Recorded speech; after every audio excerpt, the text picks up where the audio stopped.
সরকারের পক্ষ থেকে যদি নতুন কোনো আপডেট না আসে তাহলে আপনাদের জন্য সুযোগ আছে শুধুমাত্র এই চলতি বছর 2026 সালের ডিসেম্বর পর্যন্ত, নভেম্বরের শেষ ডিসেম্বরের শুরু পর্যন্ত আপনাদের হাতে সময় আছে।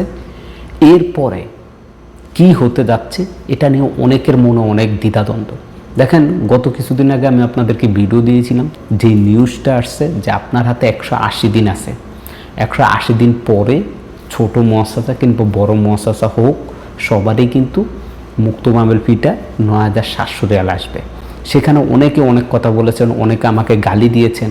আমি মিথ্যা বোকাস বানোয়াজ নিউজ দিই। অলৌকিকভাবে যদি সরকারের পক্ষ থেকে নতুন কোনো আপডেট না আসে সেক্ষেত্রে ছোট বড় সবার জন্য হোক, আপনার মুআসসাসাতে একজন ব্যক্তি কিংবা আপনার মুআসসাসাতে 1000 ব্যক্তি থাকুক, প্রত্যেকেরই মুক্ত মামুল ফি আসবে ৯,৭০০ রিয়াল। যে আপনি ঠিকই শুনেছেন, যদি কোনো পরিবর্তন না হয় তাহলে এই আইনটি কার্যকর হতে যাচ্ছে 180 দিন পরে। এই যে ভিডিওটা আমি ভিডিওর শেষে আপনাদেরকে দেখাবো, অবশ্যই আপনারা ভিডিওটা শুনে নেবেন। এই যে আপনাদেরকে নিউজটি দিচ্ছি ভাই, আমরা কিছু কিছু নিউজ আছে যে নিউজগুলো যদি একবারে 100% কনফার্ম না পাওয়া যায় তারপরেও সেটাকে আমরা 100% ধরে নিতে হয়। কেননা যে নিউজগুলো আসে, এই দেশ কিন্তু আমাদের বাংলাদেশের মতো না যে গুজব সরকারের পক্ষ থেকে গুজব রটিয়ে দিবে। যেটা হয় এটা সরকার থেকে আসে।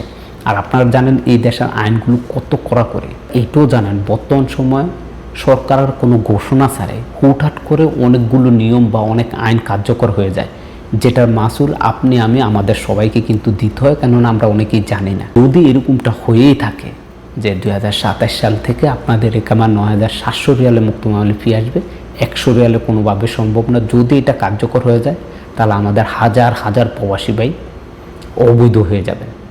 কেননা এই যে ৯,৭০০ রিয়াল, এরপর আপনার আছে কি যাওয়াযাত্রী ৬৫০ রিয়াল, এরপর হচ্ছে আপনার তামিন এবং অন্যান্য। আপনি যদি পিছনের যদি বকেয়া থাকে 2 বছর 1 বছরের একামা নাই, সেক্ষেত্রে আপনার কত আসতেছে আপনি তো জানেন। যে আপনার যদি পিছনে বকেয়া থাকে ৯,৭০০, ১৯,৭০০, ২৮,৪০০, ৩৪,৪০০, ৪৮,০০০, 5 বছর 3 বছর 4 বছর 2 বছর এরকম আপনার পিছনের বকেয়া যদি থাকে সেক্ষেত্রে কত টাকা হবে? এত টাকা দিয়ে আপনি কি আদৌ বৈধ হতে পারবেন? বৈধ হতে পারবেন না। তো এই সকল প্রবাসীরা কিন্তু অবৈধ হয়ে যাবেন। এখন বাকিটা মহান আল্লাহ তাআলা ভালো জানেন।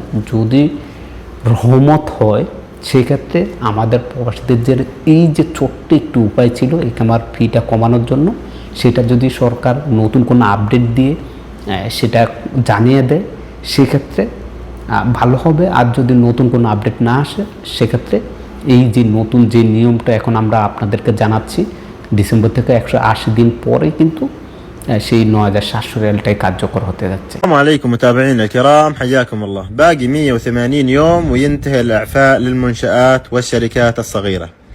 بعدها رسوم تجديد رخصة العمل بتكون موحدة على الجميع. العامل الواحد تجديده راح يكون 9700 ريال، يعني اللي ما يلحق يجدد منها الحين راحت عليه التخفيض وتجديد كروت العمل. أما تمديد الإعفاء المقابل المالي بعد 180 يوم ما ندري، حسب مجلس الوزراء هل بيمددوه ولا يبقى 9700.